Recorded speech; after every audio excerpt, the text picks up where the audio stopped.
Jadi air matanya sama, tapi rasa yang di dalam berbeza. Jadi kalau kita nak dapatkan ridha Allah, maka kita mesti senang hati dulu dengan ibadah ini. Apakah Ustaz Abdul Somad yang sembahyang manakala umur 7-10 tahun? Jadi kalau saya sembahyang umur 10 tahun, sekarang ni umur 46, walaupun orang sebut 26, 46 maknanya sudah 36 tahun sembahyang. Apakah merasakan ridha, sururul qalbi, senang dalam hati? Saya tak dapat merasakan itu. Dan kalau ada orang yang lebih muda dari saya, mungkin hati dia lebih senang daripada saya. Sujudnya lebih lama, manakala bersujud itu dia rasakan indah nikmat subhana rabbiyal a'la wa bihamdi, subhana rabbiyal a'la wa bihamdi, subhana rabbiyal a'la wa bihamdi.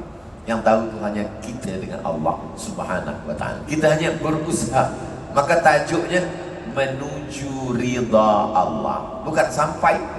Kita tak pernah merasa sampai pada ridha Allah. Sampai bila-bila masa pun hanya menuju ridha Allah. Jadi tak pernah sampai. Mungkin nanti bila ada orang bagi tazkirah, dia bagi tajuk dah sampai pada ridha Allah. Wali-wali Allah, ala inna awliya Allah la khaufun alaihim wa la hum yahzanun. Ada rasa bahagia menengok fakir miskin makan.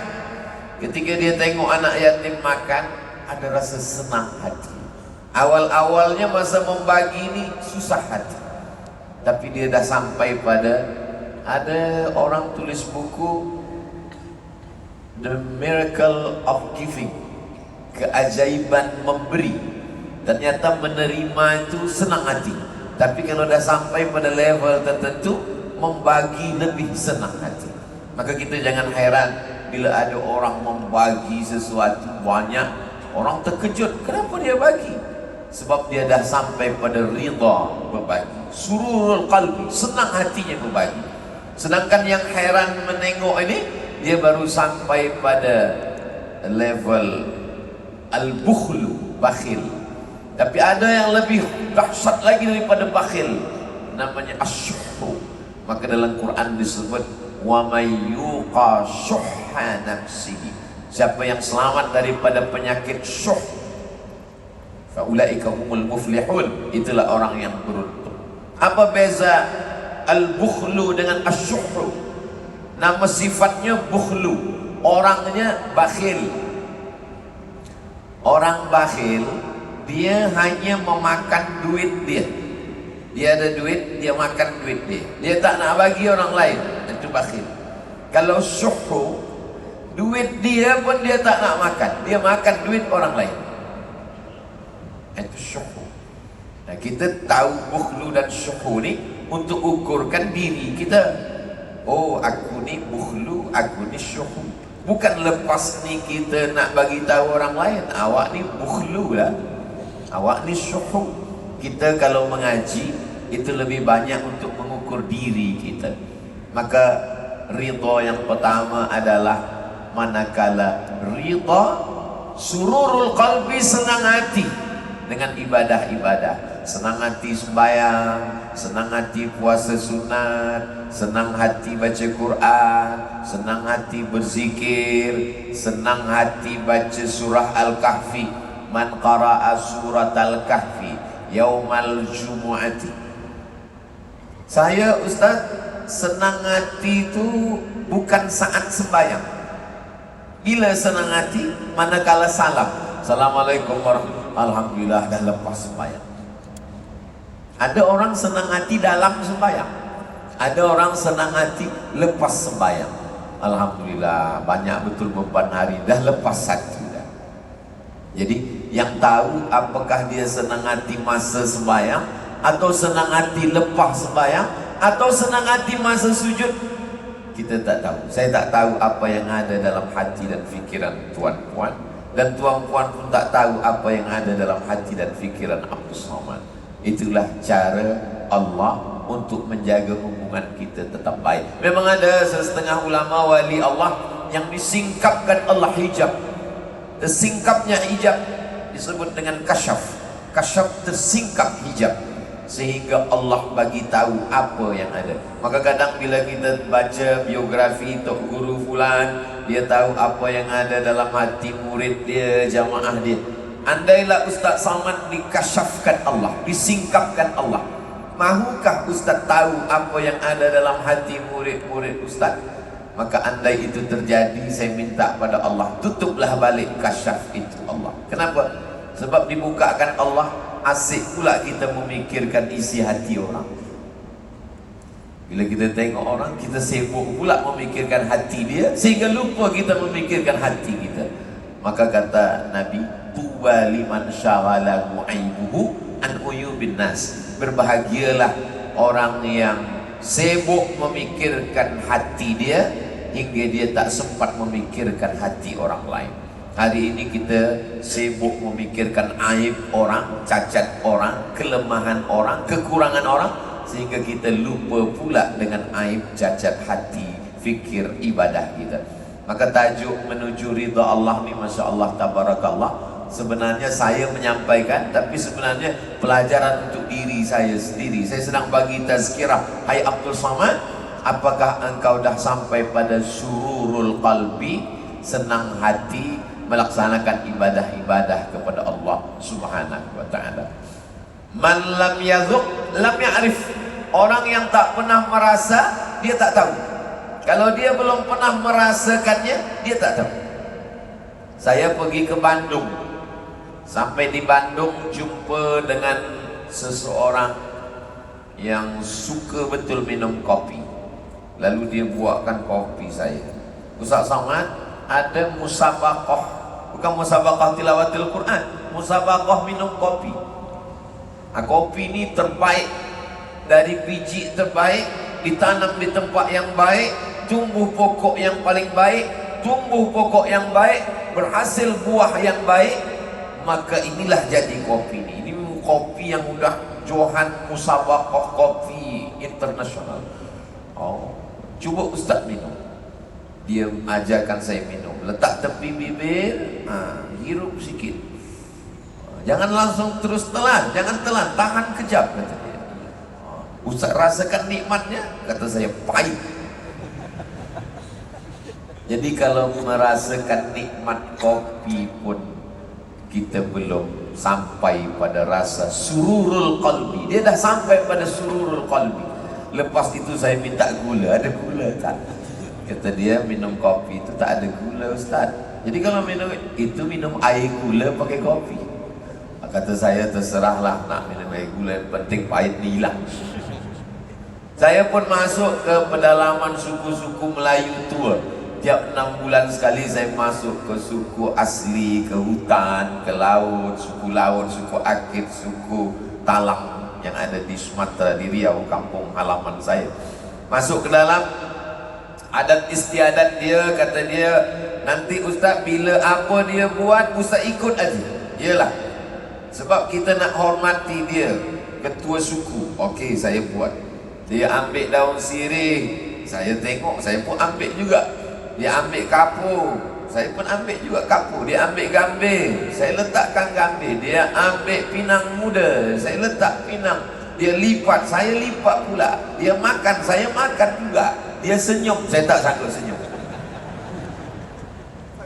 Dia dah sampai pada sururul qalbi, senang hati.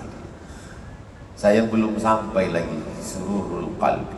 Biasa kalau pergi ke tempat kampung orang Minangkabau, bila sampai dia sambut pakai silat, dia sambut pakai tari piring, lepas tu dia bawa tepak sirih. Dia bawa tepak, dia bagi kita makan sirih. Dulu memang orang tu memang dia makan betul-betul sirih. Sekarang tak, dia ambil sikit aja. Dia ambil sikit letak. Dulu saya tempat lain dia buka tengok, saya sangka sirih, rupa gula-gula. Jadi semua dah berubah. Jadi banyak hal yang orang dah sampai pada sururul qalbi, kita belum sampai lagi ke level itu tentang ibadah ini. Maka jangan kita hairan bila ada orang yang sanggup puasa duha, puasa Nabi Daud, solat duha tak tinggal, tahajud tak tinggal, puasa Nabi Daud. Hari ini dia makan, esok dia puasa, lepas tu makan, puasa. Puasa Nabi Daud. Sebab ada setengah isteri sekarang dia bertanya ke Ustaz, Ustaz, macam mana suami saya ni, kenapa dia sembahyang Nabi Daud? Sembahyang sehari, tak sembahyang sehari. Oh, tu tak ada. Mana ada? Yang ada tu puasa Nabi Daud. Pergi ke rumah orang kaya, ke makanan sedap, dia puasa. Kata orang yang belum sampai ke makam dia, bodoh lah, ini makanan ini sedap. Sebab yang memandang itu dia sururul qalbi, dia senangnya hati dia manakala menengok makanan asam pedas. Oh, sururul qalbi, ada ayam sururul qalbi.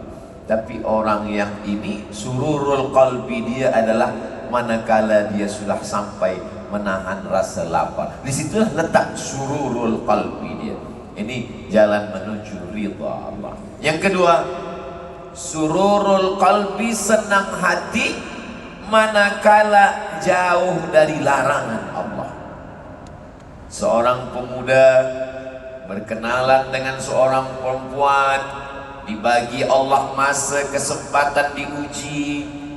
Ada masanya waktu untuk berbuat dosa, tapi lepas itu dia jauh. Dan manakala dia lepaskan dari yang haram, ada sururul qalbi. Maka itu level yang di atas daripada naik pada beribadah. Karena banyak orang sanggup puasa sunat, banyak orang yang sanggup tahajud malam, tapi manakala ada kesempatan untuk berbuat dosa, dia tak sanggup. Ada juga setengah pemuda belia sekarang kata, saya Ustaz tak buat dosa sebab tak ada kesempatan. Bila ada kesempatan, na'udzubillah. Maka ibadah itu dua. Satu, melaksanakan suatu amal. Satu, meninggalkan perbuatan dosa. Itu ibadah juga. Melaksanakan suatu amal, sembahyang, puasa, zikir, baca Quran, sedekah, infak, wakaf, melaksanakan amal. Tapi ada satu ibadah yang berat juga. Dia tak ada beramal, tapi meninggalkan dosa. Tidak minum khamar, tidak berzina, tidak mabuk, tak guna narkotik. Itu pun juga amal. Mana yang lebih berat? Maka yang lebih berat adalah menghindarkan, menjaga diri dari perbuatan dosa. Ini sururul qalbi, senang hati, puas hati manakala tak jadi melakukan perbuatan maksiat. Ada 3 orang pergi musafir perjalanan jauh, turun hujan lebat. Manakala turun hujan, dia masuk ke lubang tanah gua. Sampai di dalam ada batu jatuh dari atas bukit, menutup pintu, tertutup, terkurung 3 orang di dalam. Yang seorang berdoa bertawassul kepada Allah. Hadis ini ada dalam Sahih Al-Bukhari, hadis sahih.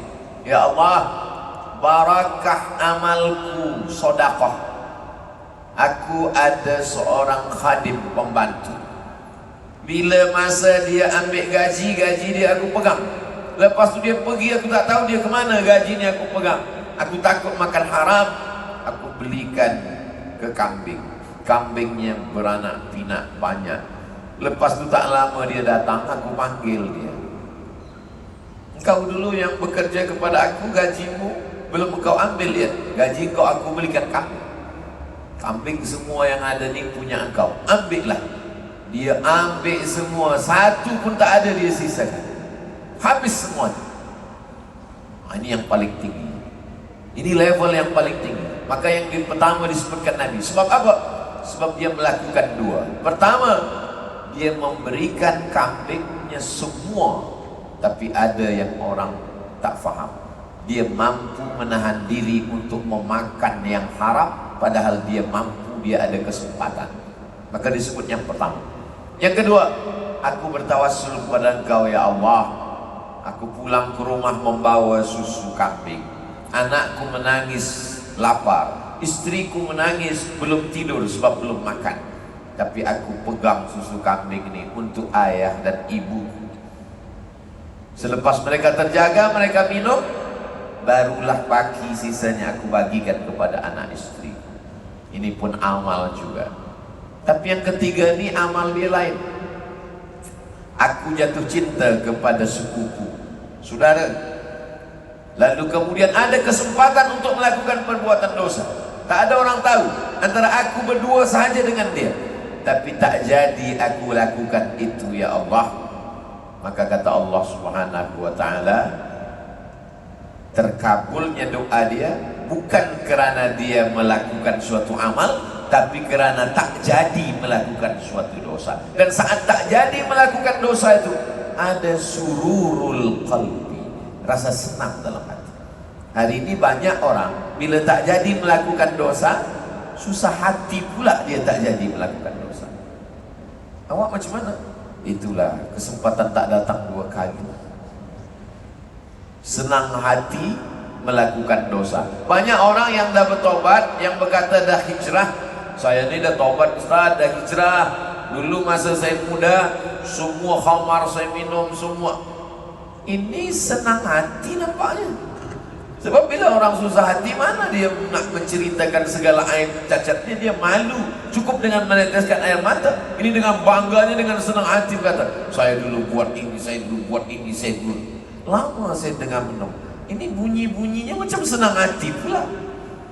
Sururul qalbi, senang hati tak jadi berzina, senang hati tak jadi makan rasuah, senang hati tak jadi riba, senang hati tak makan haram, senang hati tak berjudi, senang hati tak menengok yang dilarang Allah Subhanahu wa ta'ala, menuju ridha Allah Subhanahu wa ta'ala.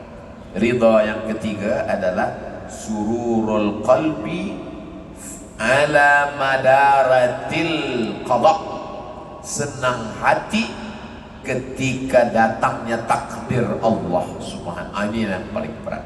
Yang paling berat di antara yang tiga ini adalah senang hati ketika terjadinya takdir Allah Subhanahu wa ta'ala. Saya menyampaikan yang ketiga ini antara cemas dengan takut. Kalau cemas, takut, ini tak sampai. Kalau nak disampaikan, khawatir ujian itu datang. Sebab Ustaz, bila Ustaz bagi tazkirah, apa yang dia sampaikan itu diuji Allah SWT. Pernah satu kali tazkirah subuh, saya menyampaikan hadis tentang la taghdab walakal jannah. Jangan marah. Marah ini adalah dari api neraka. Padamkan dengan wudu, matikan dia dengan sembahyang sunat. Bila kita tegak, kita berbaring. Bila kita berbaring, tidurlah supaya jangan marah, mengamuk. Bila kita belum berwudu, kita berwudu. Bila kita belum sembahyang, padamkan api syaitan. Lepas tazkirah, balik dari masjid, bawa kereta, datang budak muda belia dari belakang bawa motosikal. Bangkitlah jiwa muda saya. Saya kejar juga dia.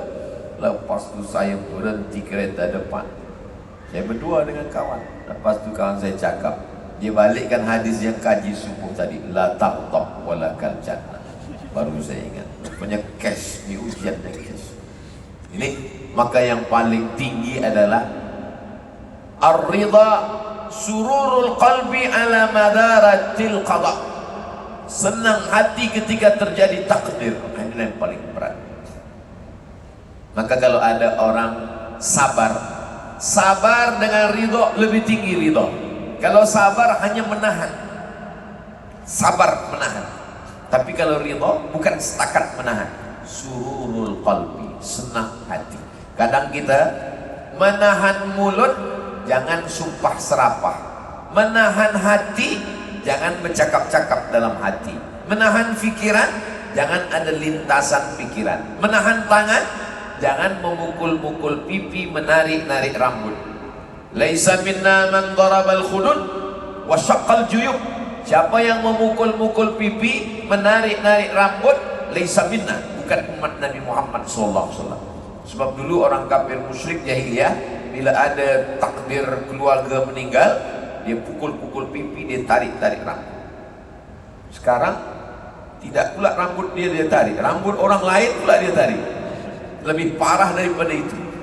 Kalau sabar hanya setakat menahan, mulut tahan, hati tahan, pikiran tahan, tangan tahan. Tapi ada yang lebih tinggi daripada itu, sururul qalbi, hati senang menerima takdir Allah SWT. Ini yang paling berat. Ustaz Somad dah sampai agaknya nih, bunyi-bunyinya macam sampai, sama macam orang pergi ke Makkah, pergi umrah. Manusia ni terbagi kepada tiga. Yang pertama, belum pernah pergi umrah, tapi kalau dia bercerita macam dah pergi 2-3 kali. Ini ada Ka'bah, ini namanya rukun Yamani, ini namanya rukun Iraqi, ini rukun Syami, ini namanya Safa, ini namanya Marwah, ini namanya Padang Arafah, ini Musdalifah, ini Mina, Jumrah Ula, Wusta, Aqabah. Lepas ditanya, awak dah pernah pergi? Belum lagi. Tapi ada pula orang dah pernah sampai, dah tawaf, dah sa'i, dah ta'allul, dah wukuf, dah mabit, dah melontar jumrah, tapi disuruh bercerita, dia tak tahu. Tapi dia pernah buat. Begitulah manusia ni. Kadang dia bercerita tentang sesuatu macam sudah sampai. Saya takutnya yang masuk dalam golongan itu. Ustaz Somad ni bila dia tazkirah tentang senang hati menerima takdir Allah, macam dah sampai, rupanya belum pernah sampai ke situ lagi. Maka bila habis lepas tazkirah, doakan doanya, ya Allah, sampaikan Ustaz Somad tu macam cakap dia tadi, supaya jangan sampai malu nanti di akhirat. Rupanya tak sampai, belum, hanya sampai di ujung lidah, di tepi bibir saja.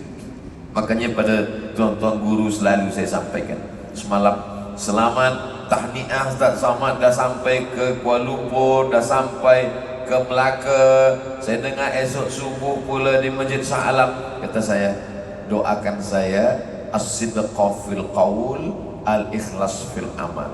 Cakap betul, hati bersih. Ada orang hati tak bersih, cakap tak betul. Na'udzubillah. Doakan Ustaz Somad supaya cakapnya betul, hatinya bersih. Sururul qalbi, senang hati manakala datang takdir Allah Subhanahu wa ta'ala. Ada orang anaknya meninggal di Palestina, meninggal anaknya, dia menangis. Lalu datanglah orang menasehati dia, alladzina idza asabatkum musibah qalu inna lillahi wa inna ilaihi raji'un. Sabarlah engkau, anak engkau yang meninggal itu mati syahid, nanti dia boleh bagi engkau syafaat hari kiamat.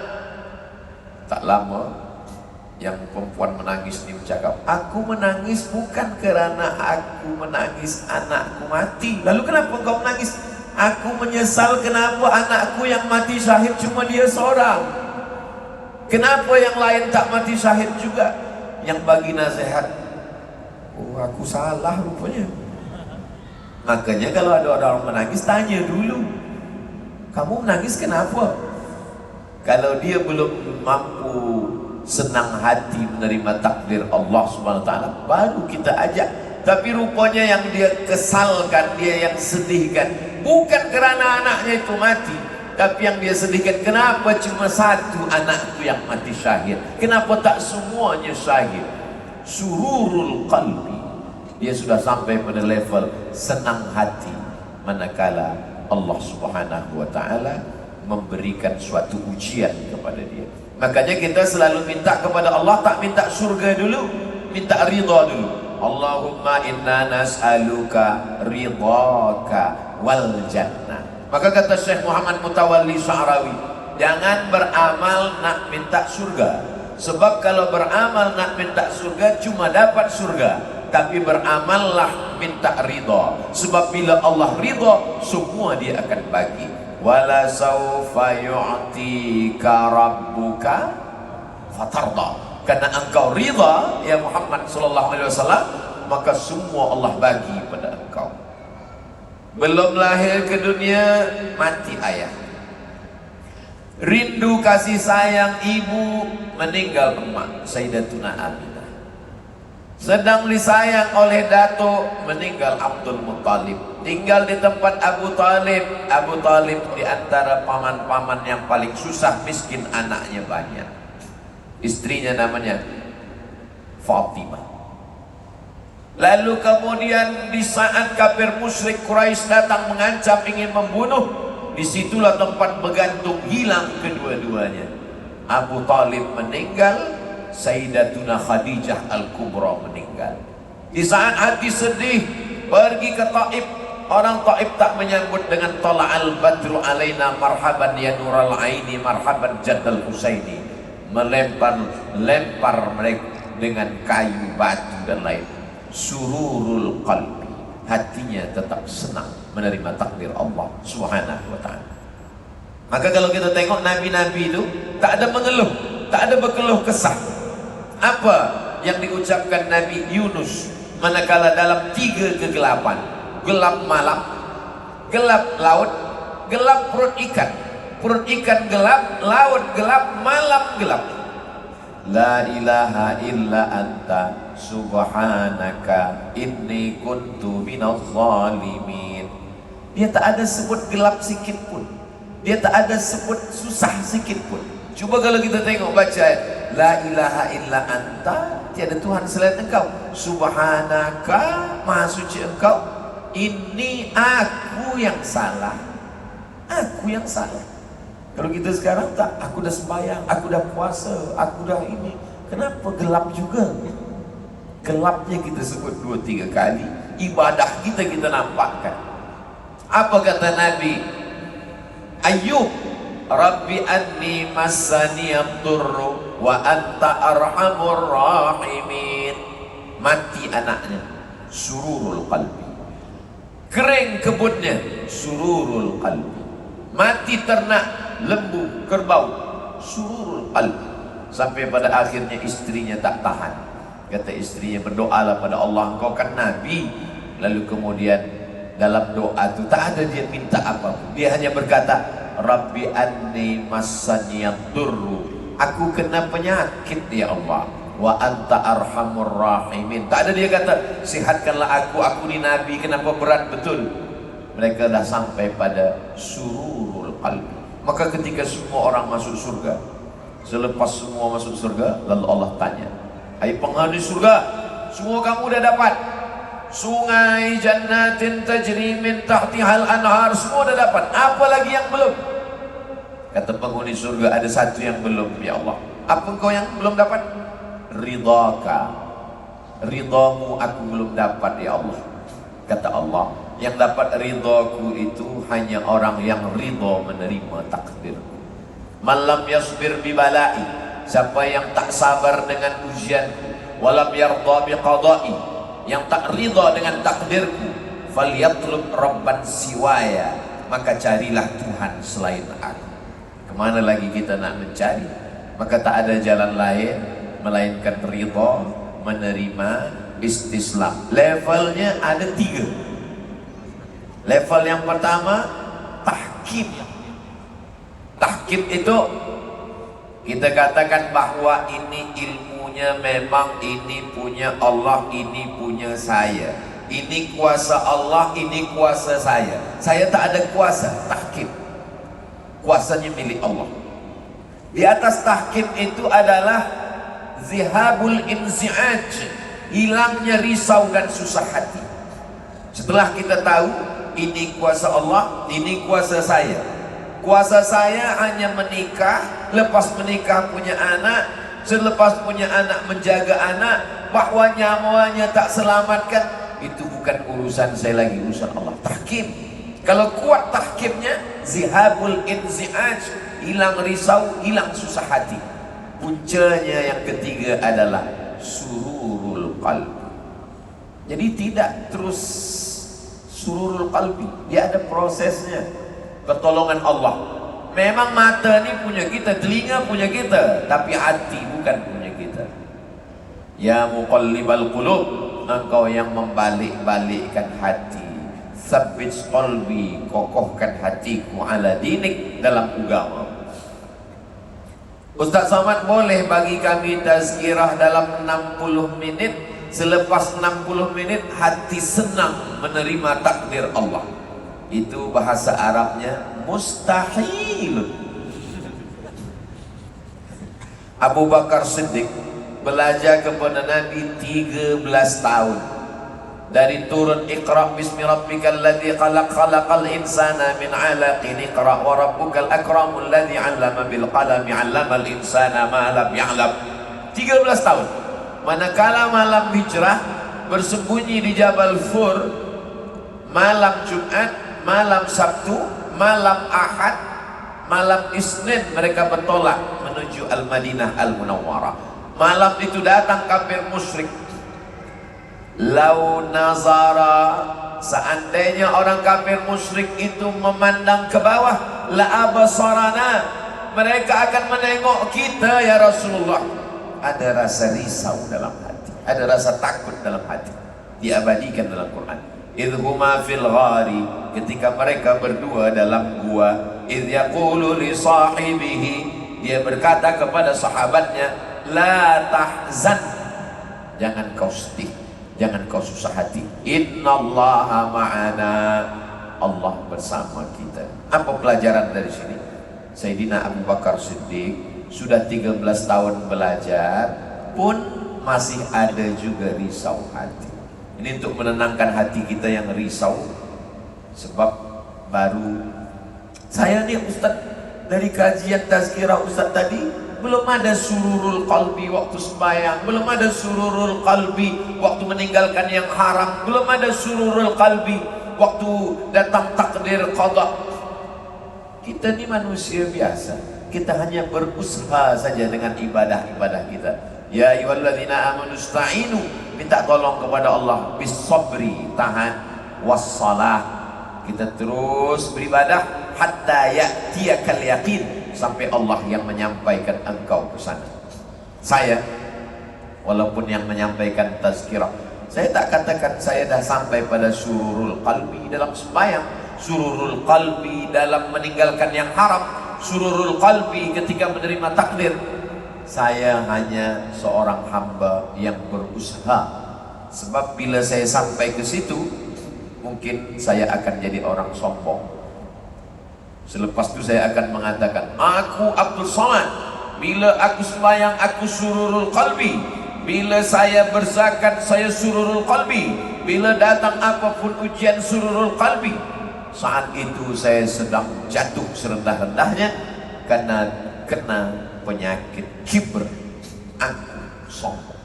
La yadkhulul jannah, tak masuk surga, man kana fi qalbihi, siapa yang dalam hatinya mithqala habatin min khardalin min kibrin, ada sombong, aku walaupun sebesar biji sawi. Jadi Allah buat hati kita tetap ada rasa susah, ada rasa cemas, ada rasa bimbang, supaya kita tak takbur, tak angkuh dan sombong, supaya sujud kita lebih lama, supaya selawat kita lebih banyak, supaya zikir kita lebih khusyuk, supaya kita merasa bukan apa-apa dan bukan siapa-siapa. Dan kalau kita merasa aku ini bukan apa-apa dan bukan siapa-siapa, disitulah Allah angkat derajat kita menjadi hati yang tenang. Ya ayyatuhan nafsul mutmainnah, wahai hati yang tenang. Kawan saya ini hatinya tenang Ustaz. Dari mana awak tahu? Setiap tazkirah dia tertidur. Kalau tak tenang tak mungkin tidur. Itu tenang juga. Tapi ketenangan ini kita tak tahu, tak datang dari Allah, tak datang dari setan. Maka kita selalu minta kepada Allah supaya ketenangan itu datangnya dari Allah. Sebab orang yang suka musik, mendengar musik pun dia tenang. Orang yang suka khamar, minum khamar pun dia tenang.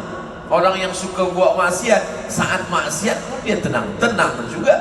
Ustaz tahu dari mana? Jamaah tanya. Ustaz Samad, ada yang saya nak tanya pada Ustaz. Kenapa tanya di jalan? Kenapa tak tanya masa tazkirah? Saya malu Ustaz. Apa yang nak tanya? Saya bila dengar muzik dangdut ni, hati saya tenang. Betul Ustaz. Ini bukan ketenangan yang datang dari Allah Subhanahu wa ta'ala. Kita ingin ketenangan yang datang dari Allah.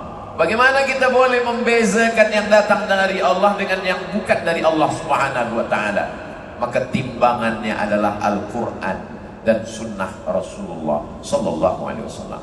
Bersesuaian dengan Quran, bersesuaian dengan Sunnah, bersesuaian dengan al-ulama warasatul anbiya, maka dia datang dari Allah. Bercanggah dengan Quran, ikhtilaf dengan Sunnah, khilaf dengan ulama, maka sesungguhnya dia datang dari hawa nafsu.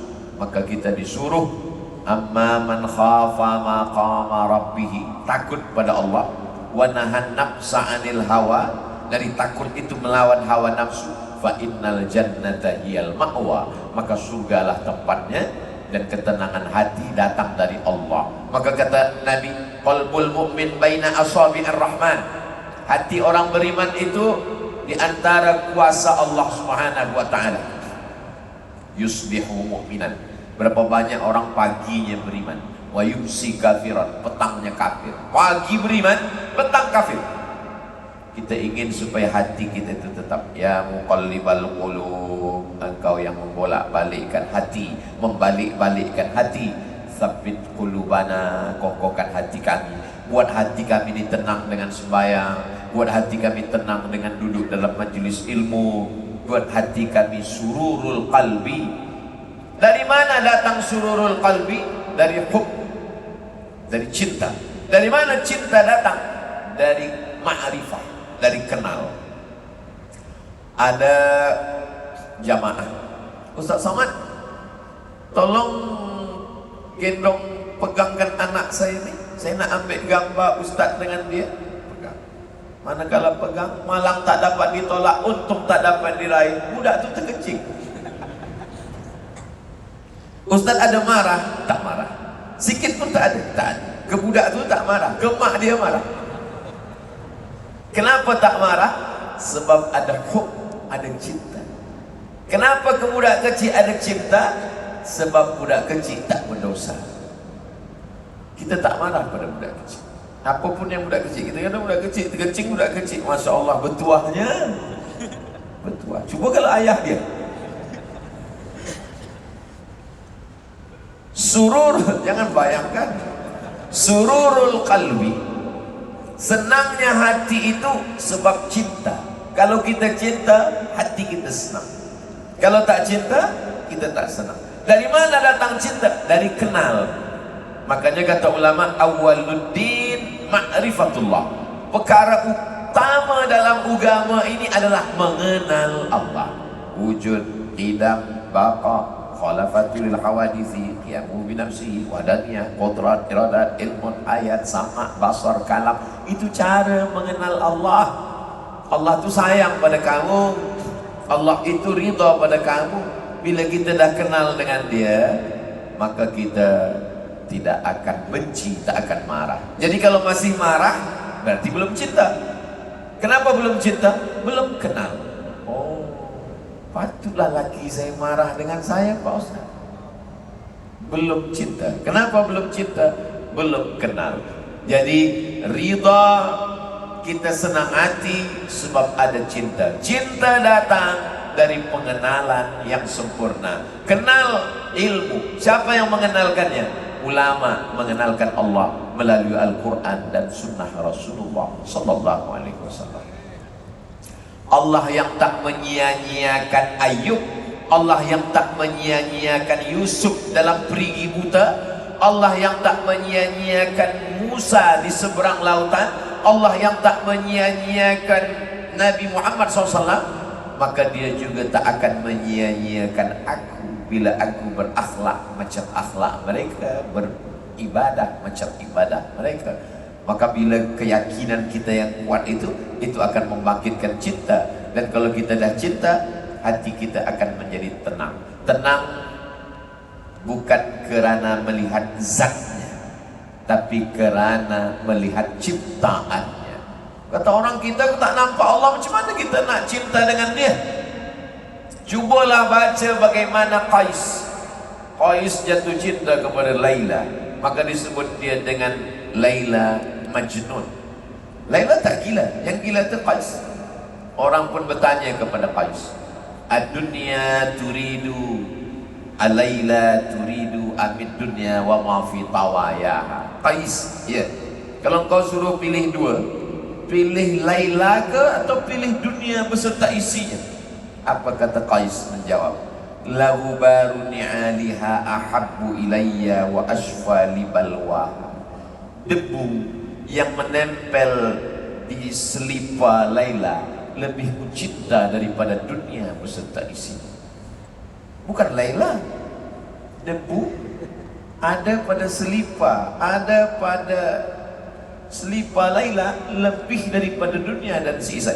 Kalau cinta kepada makhluk saja boleh menyenangkan hati melihat debu, apalagi kepada yang menciptakan Laila, kepada Allah Subhanahu wa taala. Jadi balik kepada kaji kita, dari senang hati ini berawal dari cinta, cinta berawal dari kenal, kenal berawal dari pengetahuan, mengetahui Allah daripada kaji para ulama-ulama kita. Maka teruskan mengaji, kaji tak pernah khatam. Ustaz Abdul Samad tak pernah khatam kaji. Sekarang sedang membacakan At-Targhib wa Tarhib dan Riyadhus Shalihin. Kalau khatam Riyadhus Shalihin, kaji tak berhenti. Teruskan lagi kepada kitab Jawahirul Bukhari. Kalau khatam, teruskan ke Sahih Bukhari, 7275 hadis. Kalau khatam Sahih Bukhari, dua kemungkinan. Kalau tak Sahih Bukhari itu khatam, Ustaz Somad itu khatam. Jangan pernah berhenti mengaji. Kalau berhenti mengaji, berarti kita dah merasa sampai pada pengetahuan yang sempurna. Islam tak pernah membatasi, memberikan had. Minal mahdi ilal lahdi, sampai di liang lahat pun tetap ada talqin la ilaha illallah Muhammadur Rasulullah sallallahu alaihi wasallam. Dimula pukul 9, sekarang pukul 10. Itulah 60 minit kita kajikan, bahaskan tentang ridha, menuju ridha Allah. Terima kasih segala perhatian, mohon maaf atas segala kekhilafan dan kesilapan. Saya kembalikan kepada moderator bila ada yang lain-lain. Aku qauli hadza astaghfirullah li wa lakum. Wassalamualaikum warahmatullahi wabarakatuh.